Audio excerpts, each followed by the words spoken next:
We are living in the most comfortable generation ever in history, which means that Baruch Hashem, we have abundance of everything.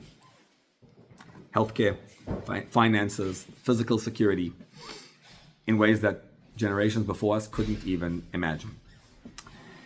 And as Jews, we have also religious freedom in an unprecedented way. And there is no persecution going on whatsoever. You know what the existential threat today over our heads is? Nothing. There is no existential threat over our heads, which means there's no Haman that wants to kill us. So what's the issue, you would say, of our generation? In previous generations, they had major problems. The problems were that there were people who wanted to kill the Jews, literally torment them and persecute them. There was constant struggle with everything. There was a struggle for food. People died of starvation. People died of plagues, of health. Little children weren't able to survive. All those issues we were facing. Nowadays, in our generation, we are living, if you think about it from previous generations' perspective, in Mashiach times. Everything. We have an abundance of everything. You have no problem of getting food. Bottom line is, food is readily available. Bottom line is, medical care is readily available. There's health like it never was before. And nobody wants to kill us. Now you'll argue, yes they did, we just had an October 7. Pay attention to what October 7 is. What's going on is that we Jews are now actually strong enough. Fascinating how strong Israel is as a nation. One of the strongest countries in the world is tiny little nothing. And America actually dominates the world. You know what the problem is? We don't know how to use that domination, which means there's all rules and regulations of how you have to kill the enemy. So the enemy doesn't have any rules when they kill us. We have rules when we kill them, and we have to follow the rules, and they don't have to follow the rules, and we're not strong enough about ourselves. Get it? The problem is always internal. So as a society, it's an internal problem, and as individuals, it's an internal problem, which means on the outside, life looks good. You have what you need. You have your home, your school, your community, medical care. We're safe. And yet, in our generation, more than any other, we're struggling with anxiety, pressure, overwhelmness. What's the story today with divorce? You never had divorce like you do today. And I get people say you never knew there weren't many people living together. And you never had as much divorce as you have today. Didn't exist. Some are warranted. Most are not. Sorry. And I have an organization for children from single-parent homes. Most of them are not orphans. Some of them are orphans. Some of those who are orphans are not orphans from natural cause. They're orphans, many of them, because people couldn't take the mental challenge of life. That's why. Where does that come from? Where does anxiety come from? Where does this whole pressure of life come from? That there are no external problems necessarily. Again, regular. Mashiach didn't come yet. But for the most part, things are good, and yet we are struggling inside.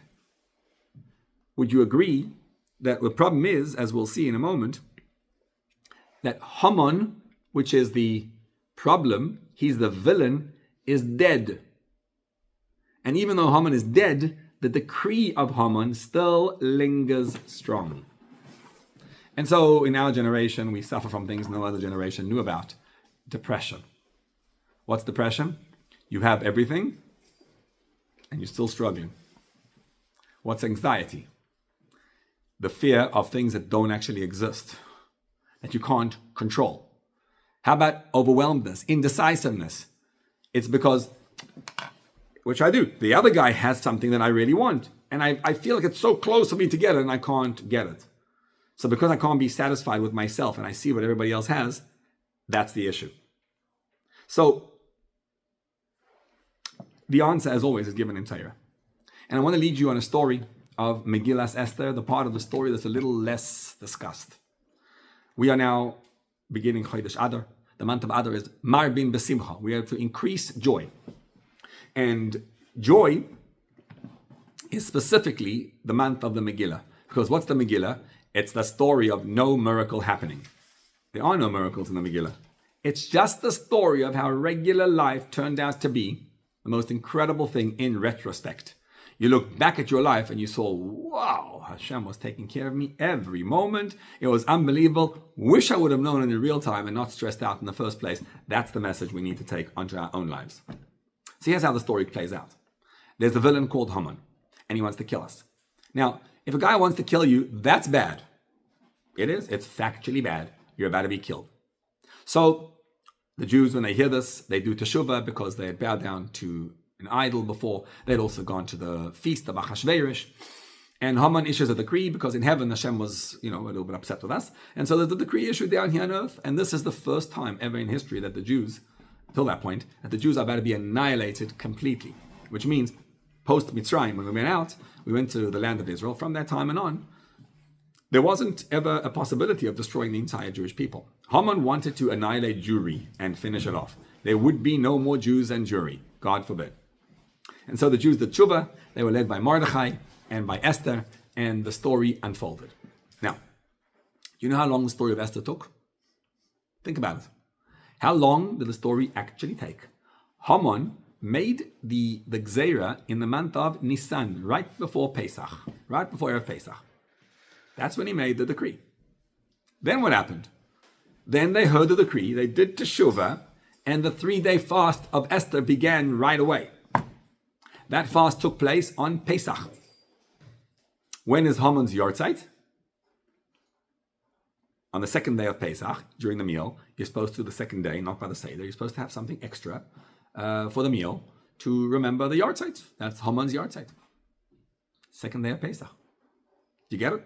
The majority of the Megillah, the part from when Haman's decree comes out, that's the main body of the Megillah. And then that whole intense story where Haman comes to Achashverosh, and first of all, there's the feast. Esther comes to Achashverosh and she makes the feast. That feast took place on the night of Pesach, and then there's the second feast, which took place afterwards, the second night. And in that feast, she announces that the problem is Haman. And then that same night was a story with Haman parading Mordechai in the streets. That's the whole right there. And then the second day of Pesach, Haman is gone, done. But the problem was, even after Haman was hanged, the decree of Haman was at large. And that decree lasted because Haman's decree was in the 13th day of the month of Adar next year. So for the next 11 months, the Jews had this decree hovering over their heads. Very strange though, because Haman was hanged. So Achashverosh is already on their side. So what's the issue? This is the part of the Megillah that gets fascinating. If Haman is dead, why is there still a decree? So the pasuk says to us in the Megillah, it says, ותוסף Esther. Esther increases. And what does she do? ותדבר לפני המלך. And she comes in front of the king. ותבכ, she cries, ותתחנן, and she begs him. להעביר את רעת המן האגגי, to get rid of the decree of Haman האגגי. וישמח חשבת אשר חשב על היהודים, and the thought that he thought on the Jews. Now you understand, this part of the decree was in a sense the most difficult part to get rid of in terms of the Megillah. Why so? Because Esther's whole point was, there's a guy who wants to kill me. So she said, Nafshi b'sheilosi ve'ami b'bakoshasi, my life for my request and my people with my plea. Because I'm the queen, you didn't know about it till now, I'm a Jew, and they want to kill me. And Achashverosh looks, what on earth? Me who zeh ve'ezeh hu? Who could this be that his heart wants to kill my queen? Right? That's the issue. The issue is the queen. The people are secondary. So right away, off with his head. He hangs Haman. Done. Gone. Now Esther has to come back and say, okay, I'm no longer threatened, but my people are threatened. Achashverosh could argue, all right, whatever, listen, they'll figure it out. No. They'll be okay. Esther wants Achashverosh to issue a new decree, and that's what he does. And the new decree was that the Jews are able to fight back and to destroy their enemies. And that's exactly what happened as a result of the king's new decree. He said, I can't annul the first decree because once you have you should be the king, right? You should be able to do whatever you want. No.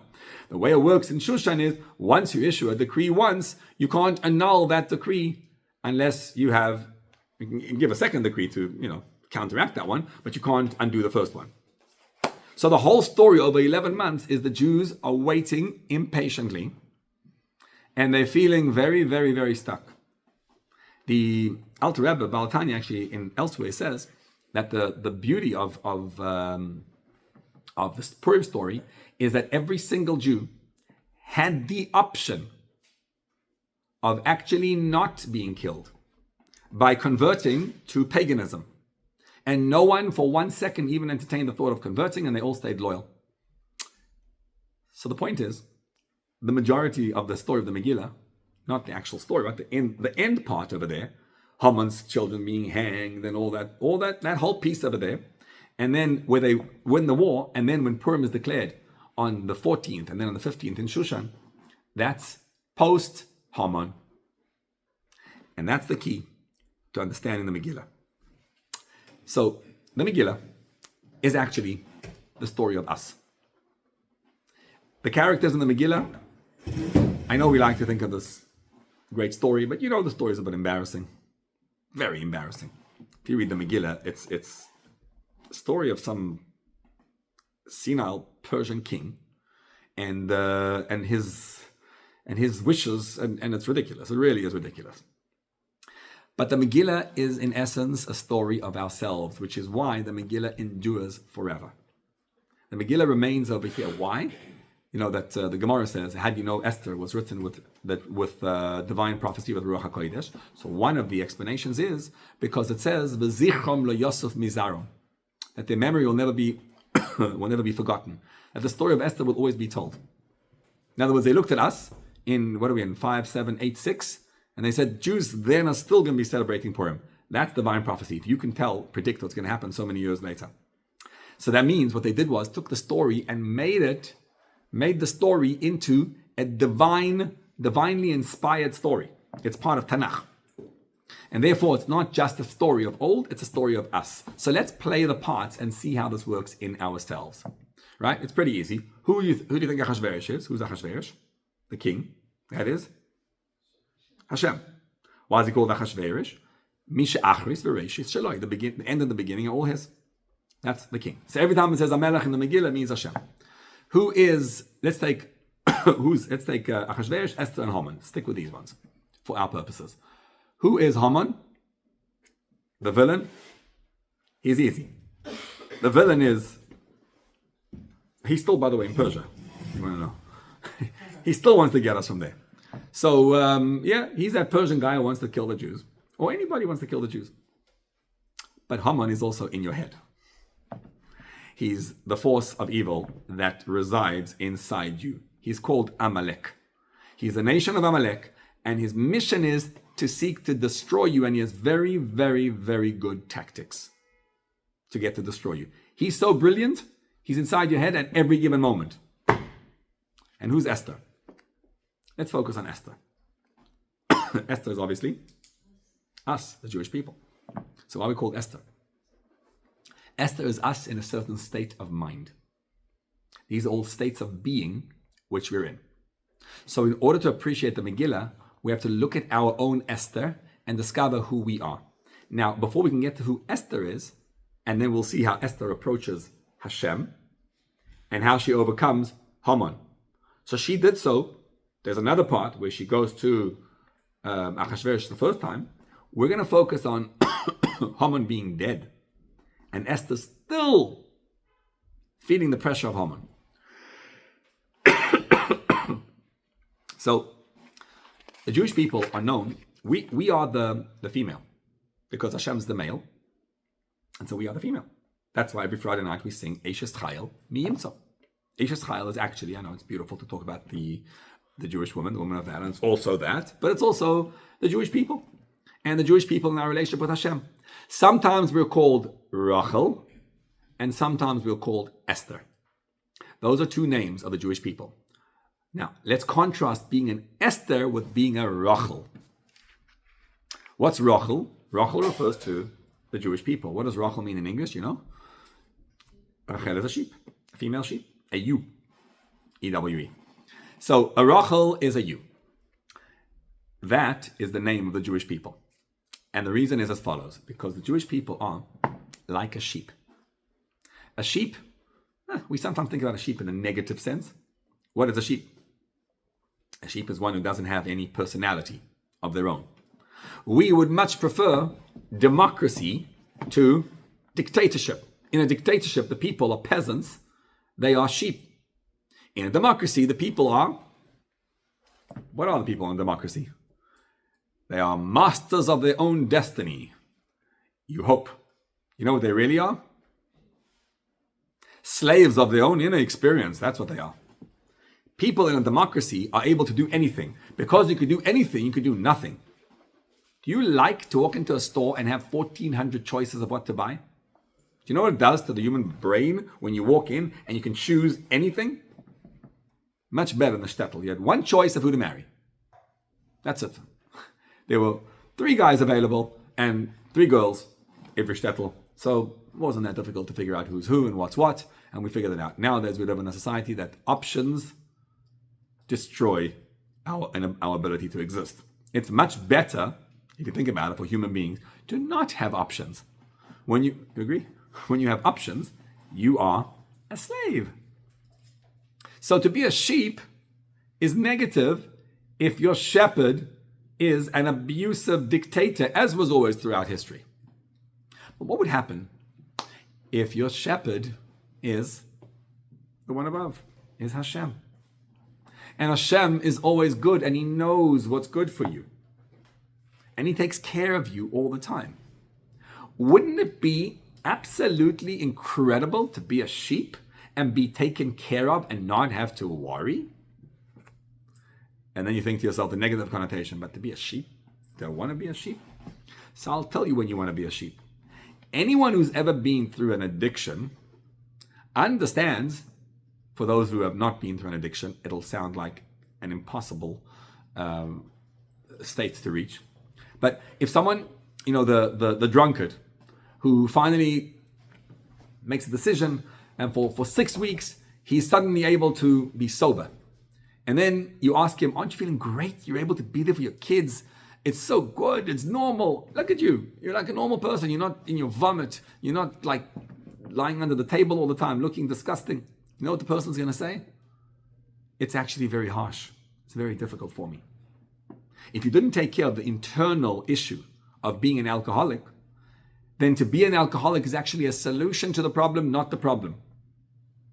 When the alcoholic goes into that state of alcohol, which is why, by the way, there's such an issue with alcohol nowadays, when the guys tell you that, I go to shul on Shabbos and I just need to feel freedom because once a week I have so much tension and stress. This is the common.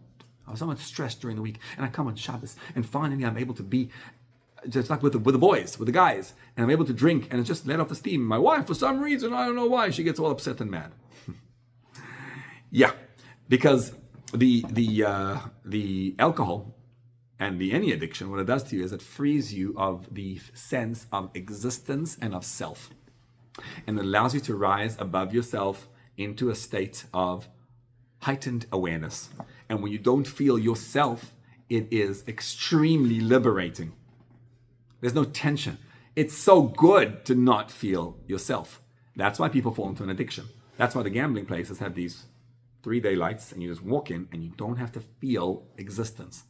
The problem with the addiction is when it's over, you fall right back and you discover that which you were trying to flee is actually there more than ever. So you increase the dose of the addiction more and more and more, and then you overdose.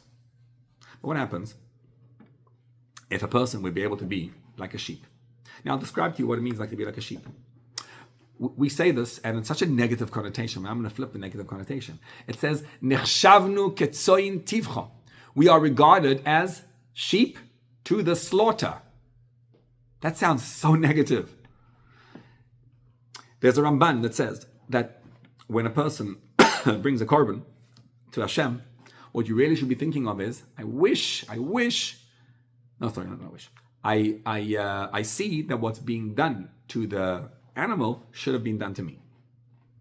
That means we don't really do korbanos today. We do kaparos. That's one time you do it. When you go to kaparos and you see the chicken being slaughtered over there, you look at the thing and you scream a little bit. And that squeamish feeling is, ouch, that should have been done to me. And you're like, I'll hold my neck. No, thank you. I'll do tshuva. That's what it takes. It's so negative. The Hasidic translation of the Ramban is that it's actually very, very positive. What it's talking about is, when you see an animal being shechted and put on the mizbeach, so I see the sheep and it's being offered as a korban to Hashem. What that means is, to a person, he's saying to himself, it's not fair. How come the animal gets to lose his animalness completely and be absorbed into the mizbeach? I want that too. The feeling of self is very, very traumatic, actually.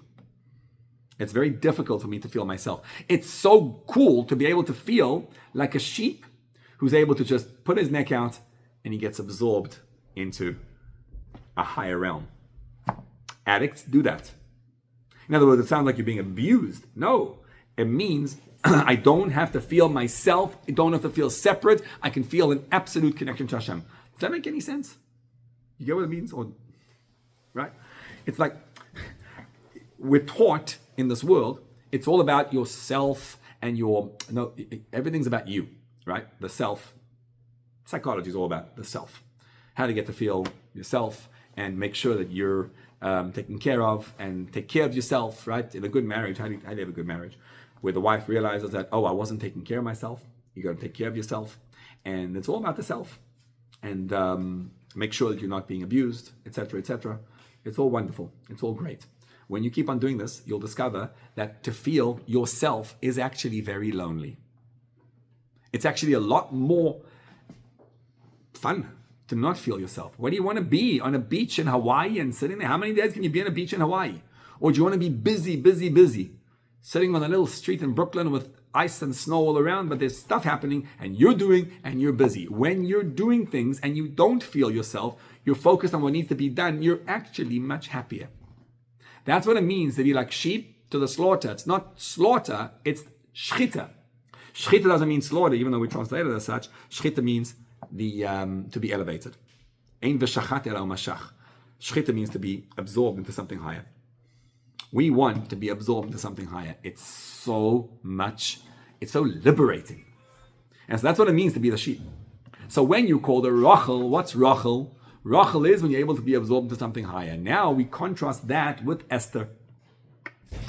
Esther is when the neshama is concealed. Because Esther means concealment. And therefore translate Megillat Esther, which we translate as the scroll of Esther. What's it really mean? If Esther means concealment, what's a Megillah? Legalot means to reveal. It's the revelation of that which is concealed. Megillat Esther. Pre-Baal Shem Tov days, when you looked at a Jew and you saw the Jew was doing whatever he was doing, you looked at the Jew and you said, disgusting being. The Baal Shem Tov introduced something very, very radical into the world. What he said was, every single Jew has a neshama, has a holy soul. Every single one of us is a divine being. We are not part of creation. Deep inside of us, we have a divine being. It's just that this divine being is so hidden and so concealed, and it's so challenging. You have to work hard to uncover and to discover this divine. You have to work hard to find Hashem inside you. But rest assured that every single Jew has it. So when you're in a toxic environment, which many of us live in, the toxicity is always external. It's never internal. It's never the real story. It's always, there's a behind the scenes story. You know, I work a lot in Shalom Bais. My thing is that I'm ready to do Shalom Bais. In other words, if you're willing to make it work, or there's a chance of making the marriage work, I'm in. When it's over, God forbid, in that case, I leave the scene and I come back afterwards when there's kids and we have to deal with the kids, you know. And the point is that we can't help with the kids if we took a side in the in any dissolving of a marriage. What's the art of making a marriage work? I'll tell you the point behind it. The point is that even if 99.9% of a marriage is bad, if you decide to look for the 0.1% that's good, and you hone in on it, applicable not just to a marriage, to any situation in life, if you hone in on the 0.1% that is good, what will happen is you will transform completely the whole landscape. The only reason it's a problem is because you're living in that state of problem, and you'll see in life just the way it is. You know, I do a lot of fundraising. When I call people up, some people will tell me what a terrible state the world is in. There's no money, and it's pretty hard, it's pretty harsh, and there'll be all the negative about it. What, you really think you could raise money in this time? And then the other guy is going to be like, just, giving. Even at a time when the world is falling apart and there's no money, what I discover is one simple thing. It's all what you decided to make it. Because I guarantee you, even in the worst time, right now, there's a lot of people making a lot of money.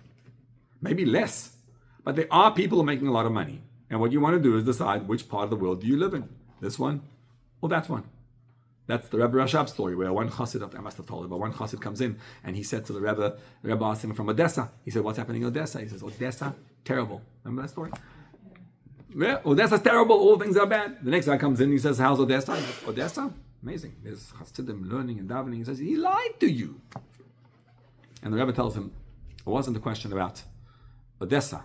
I know what's happening in Odessa. My question is, which Odessa do you live in? That's the issue. Every Jew is holy, and that's your Esther. Rachel is when the Jew is living and it's outwardly revealed. Esther is when it's concealed. Now, to explain this further, Hashem is right in front of you at any given moment. All the time. Where is God? The answer is, God is creating the world every single second from nothing. So God is right in front of you. Imagine you could be aligned with the divine energy that's creating the world every single second. What would that feel like to you? If you were not blocking the energy. The problem is, we're blocking the energy. If you unblock the energy, you have no issue. Want to know how we block the energy? It's very simple. It's called Kishoshana Bein HaChoichin.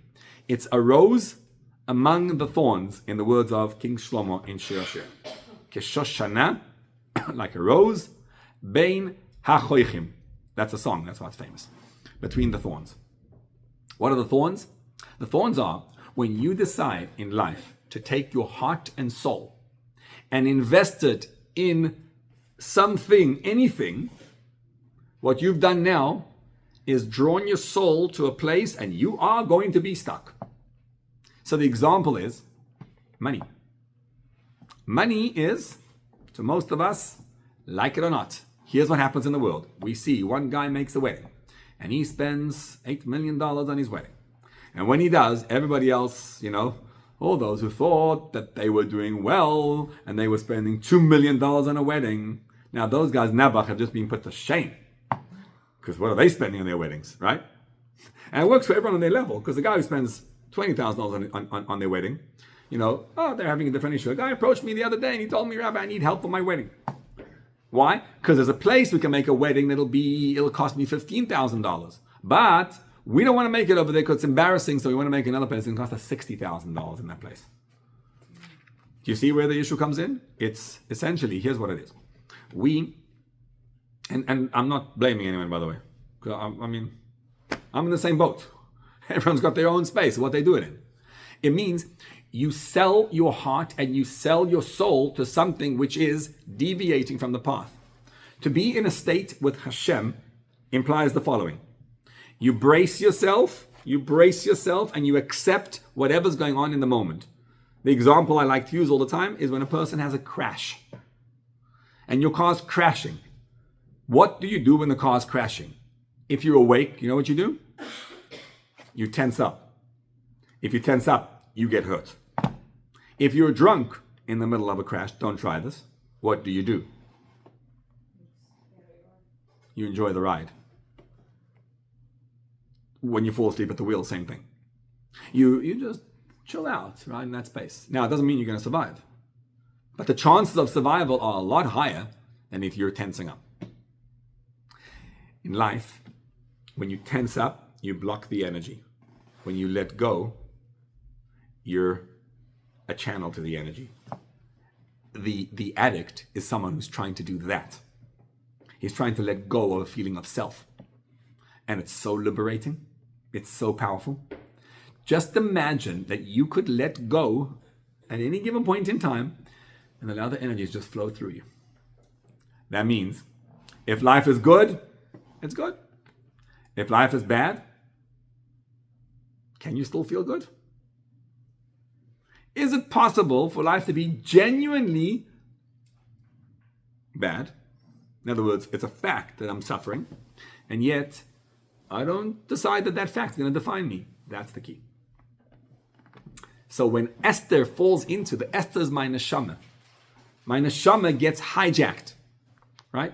When you decide I want money, and you're running after money and you're chasing after it, and it's your heart and soul, so now the Esther, the neshama, is stuck. Nabach. It's very hard. What do you want to do? Release the neshama. Release the soul. How do you release the soul? Let go. Problem is, letting go is not easy. Because how do you let go and still go find the shidduch and still go find the money? So you have to, go do the work and come back and just be happy with whatever happens. But if you're happy with whatever happens and you're not going to do things, that's the trick of life. That's the difficulty. You have to walk out into the open, do full throttle ahead, and then just let go constantly. When you do it properly, you're a Rachel. When you don't and it's concealed, you're an Esther. That's what it means to be the Esther. Now, Esther in the Gemara says, where do we know Esther in the Torah? She's in the Megillah. How do I know Esther in the Torah? It says, "Ve'anochi haster astir panai bayom hahu." I will cover my face on that day. So, the way life works is, sometimes we say Laila and sometimes we say Yom. Yom is when things are revealed. Laila is when things are concealed. For example, the Megillah says, Balayla hahu nadadash nat hamelech. Laila is night, when it's night and it's dark. Yom is bayom hazeh, when you say on this day, right? Yom hazeh means it's absolute revelation. Yom is revelation, Laila is concealment. When Hashem is revealed, that's Yom. When Hashem is concealed, that's night. Revealed, Kriyas Yamsuf, you see God revealed. Zekeli vanveyu, they saw God. The story of Purim, they didn't see Hashem. Night. Night is when you're stuck in nature. Day is when you are revealed. Now there's something else. Sometimes you say Yom Hahu or Yom Hazeh. Laila Hahu, Laila Hazeh. The difference is, Hazeh is revealed. Hu is third person, is concealed. The Megillah, the story of the Megillah is that Balayla Hahu nadadash nat hamelech, which means it was night, it was dark, and there was total concealment. It's Hahu, it's not even Hazeh. And the king couldn't sleep. Who's the king, remember? Hashem. And the story of the Megillah happens even though there was nothing going on. There was an impossible situation. So here's what goes on. The Megillah is the story of how we discovered Hashem where He's not there. Hashem is never not there. He's always right there. Why does the Megillah endure forever? Because it's the most incredible thing. Unbelievable. You don't see Hashem. You literally don't see Him. And He's concealed. And yet you discover that, whoa, He was running every step of the way. He was guiding your life every step of the way. What would it take if instead of waiting for the end of the Megillah, you could live in absolute joy during the Megillah? That's why we read the Megillah every year. Because that's what our lives are happening right now. We're going through difficult situations. Every single one of us, at any given point in time, is going through hardships. And it's Esther. And it's Yom Hahu. It's concealed. You don't see Hashem. But Hashem is creating the world ex nihilo yesh me'ayin every single moment. That means you are, at any given moment, seeing Hashem. And then life crashes. Life will always crash. If you live long enough time, if you live, a few months, maybe not, but if you live a few years, decades, over the span of a lifetime, it's going to crash. It will crash. When life crashes, it's not crashing.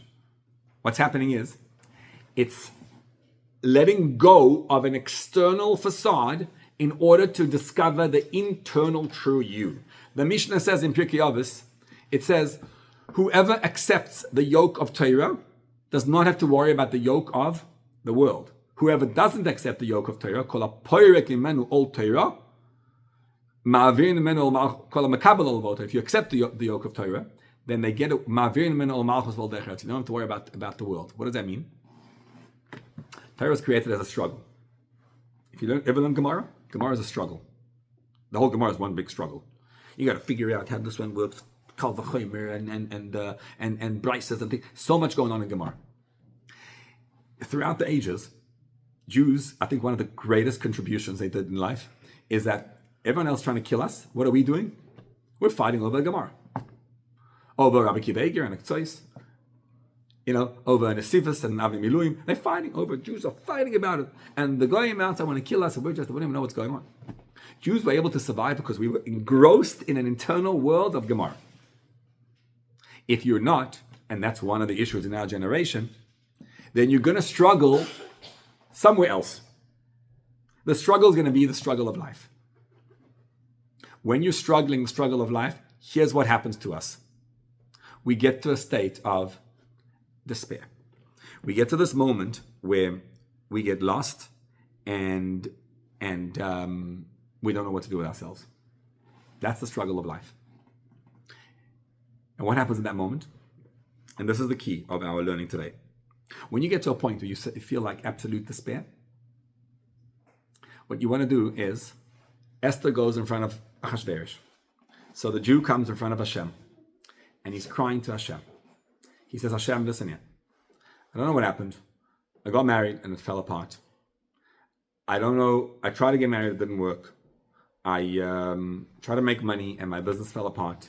I'm living in I don't know where. Every one of us hits those moments of crisis. And the worst crisis is when there is no problem. You could look at your life and just reframe and there is no issue. My life is good. You ever see a girl who got married and she was I met a guy yesterday. And I told him Mazel Tov because I've been trying to help his sister find a shidduch for, I don't know, I must have offered her, a bunch of times over the last 20 years. That's how long. And she went to South Africa now and he was there and I wished him Mazel Tov and she got married. And she's 40. She got married. Of course, right, you know the story, to the guy who she was offered 13 years ago. Same guy, and she said no, and he said no, and whatever, and now she got married to him, and she's married. And God willing, beautiful. So what would it take if, okay, that's intense. What would it take if you knew you were going to find a shidduch in 3 years' time? 3 years, you're going to find a shidduch. You know what, actually, you could actually have a lot of fun in life, being single. Much more fun than being married, for those who got married. Yeah, it's a lot easier. No worries, no issues. You know what the problem is? That I'm living now in this space, and I'm just stressing because, why not? Because I have to stress, because who knows if I'll find it or not. We are stressing all the time over situations that don't exist. Sometimes it does, yes. I'm talking today about situations that don't exist when you're stressing over that. That's the Haman over here. Haman is gone. Haman is dead. There is no Haman. But the decree is at large. I don't know what to tell you. There is no problem. Sometimes the guy says, I have money. I have money in the bank. I'm good. But the problem is, my business is falling apart. And so, I have a guy who gives me, every year he gives $100,000 donation. Every year. And every single year he tells me, Rabbi, this is the last time I'm giving it to you because my business is falling apart. I love you, but my business is falling apart. And this year he told me, a few months ago, he says, okay, now it's really falling apart. I'm telling you, now it's real. I said to him, I heard this already from you the last, 7 years. And he said, no, this time it's really real. And he explains to me why. And I said, it does sound real. I'm saying to him, but why do you have to get stressed out over that? If it falls apart, okay. What's the point of stressing out all the time? But we do. That's because when you stress out and you fall into despair, we're going to reframe this. What we're going to reframe is, you're not falling into a state of despair. What happens is, you are falling into a state of needing Hashem and having to rely on Hashem. That's what just happened. Hashem wants attention. The Medrash says that Hashem turned in the Purim story, he turned to the angels and he said, Mekol Gadya, I hear a goat. I hear a little shepsele screaming over there. And they said to them, what does it mean? They said, you know what that is? That is the voice of Bnei Israel. Which means when a Jew falls into a state where he is stuck and finished and no chance of what to do, we call it despair. If you reframe it, not as despair, just a little reframing, watch what's going to happen. It's not despair. What is it? I keep on referring to that moment because it's one of the glorious moments I can ever think about. When Rubashkin hears that there's no more chance of anything. And the judicial system has failed you. And then he falls into a total despair. He should have, at least. Instead, what happens to him? He says, instead of despair, I'm reframing it. Oh my gosh, I'm totally reliant on Hashem. No one else can help me anymore. It's not despair, it's total power. Hashem. That's what we're doing over here. What we're doing is reframing this moment of complete despair. When Esther, what she does is, let's read the pasuk. Vatosaf Esther. Simple meaning is, she said again. The deeper meaning is, Esther walks into herself. She increases the dose of Esterness. Vatosaf Esther. She increases the power of her neshama. She went to the shir. She heard that they said that despair is not despair, it's actually Hashem helping you. And she says, very nice, very nice, very nice. What shall I do about this in real life? So I'm going to bring it right down to real life now. And this is not easy work. What it means is, the real question is, when I see myself unhappy, and I'm identifying, I'm really feeling despair, I'm really feeling down, I'm really feeling finished. What I have to do is increase the dose of my Esterness. Increase the dose of my neshama. I have to go into my neshama. Vatedber lifnei המלך. It's a conversation with the king. Vatipoil lifnei raglov. She falls at the feet of Hashem. What does that mean at the feet of Hashem? I just want to explain this and come back to it. I saw a letter of the Rebbe Rayatz, and he writes to a chassid. And I thought this one line was a game changer. He said to him, you want to know, are you feeling that it's not worthwhile that you were born? And I thought to myself, wow, that letter was written in 1943, I think. Then they also had this problem. Like in the middle of the war in America, people were struggling with, I wish I wasn't born. He says, if you're struggling and thinking, why was I born? And if you're struggling with what, a guy told me the other day, he's 50 years old, marriage is not working, things are not working. He said, all I want is, I think it's time. I want Hashem to take me back and to be gone and dead, and that's it. That's what I want, to be finished. If you're struggling with existence, he said, here's the solution. The Rebbe Rayatz. He said, go at night and say Shema, Krish Mashalamita. And when you say Shema, do the following. Reflect and meditate on, not on yourself, on Hashem. This is very hard because we always like to think about am I getting what I want? Am I happy? Am I successful? Am I is this marriage good? Am I making money? All the questions is put the whole thing aside for 10 minutes. You're allowed to think about it just for 10 minutes. You ask yourself, give me permission to ask Hashem, to think about Hashem and say, what does Hashem want in this position? And then you look at yourself, and this takes deep meditation. Hashem, what did you put this person in the world for? And are you getting what you want out of this neshama which is placed in this world? And most of the time, if you look through much of the time, I shouldn't say most, you'll discover that, man, I'm just jumping around, screaming and angry and upset at something that's not even there. What am I doing? What am I doing? And that bitterness is actually a powerful force to say, and what does Hashem want of me? And then you'll discover, I can actually do something very powerful for Hashem. That thought, that meditation at night will change your day the next day. Because instead of it being all about me, it'll be about, maybe I should do something worthwhile. Here's the point.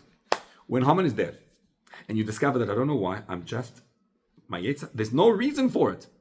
My fear has become an anxiety. My sadness has become a depression.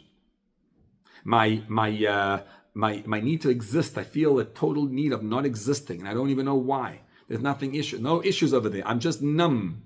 That is the power of Amalek. That's the power of Reishis Goyim Amalek. All the nations, every one of the 7 nations is a bad midah. Amalek is just a festering thought that it stays by you and it lingers and refuses to disappear. And the shift over here is as follows. When life is falling apart and you look around and you see there's actually no problem and I can't get out of this, I'm in a dungeon even though there is no problem, but I still feel like I'm in a dungeon and I don't know why. At that point, what you do is take the despair and ask yourself, what does Hashem want of this person? What you'll discover is that Hashem has a mission for you. And there's a practical takeaway from this shir today. The practical takeaway is as follows. Are you ready to put aside your own need for success and your frustrations to ask yourself a question, what does Hashem want of me at this moment? To cry not from despair, but to say, for a moment, I'm going to say, it's not despair, it's me totally needing Hashem. And for a few minutes, I'm going to throw myself into Hashem. Practical takeaway tonight, when you say Shema, pause for a moment in the darkness of night and ask yourself the question, what did Hashem put me here for? And ask yourself, am I aligning myself with Hashem? Because when we align ourselves and we change, that's the power of the Megillah. Esther increased the dose. She falls in front of the feet of Hashem. She thinks, what's the purpose of a Jew in this here? What am I here for? And she gets rid of this thought that Haman has on top of the Jews. Jews are holy neshamas. And we're absolutely aligned with Hashem. And Haman says, get depressed anyway. Try it out. At night, tonight, when you say Shema. Pause and think, what did Hashem put you in this world for? And ask yourself, what do I need to do to align myself with that? Just for that moment, as one simple moment. If I can remain centered on Hashem for that moment and see what Hashem wants of me, then I realize why I was created. From that point, calm begins. And when the calm begins inside you, the calm will spread to the outside. It's about me getting into a position of calmness. Esther going to the cry. The cry is crying over her neshama. The cry is not, it's not about a cry, Hashem, please, they want to kill me. No. Hashem, I'm finished. I'm done. What do you want from me, Hashem? Maybe I'm in a space of total reliance on you. And that change, which you do at Shema at night, when you change it over, gets rid of the Haman outside. And so Haman can be gone. But if I'm still centered on myself, the exile continues. The decree of Haman ends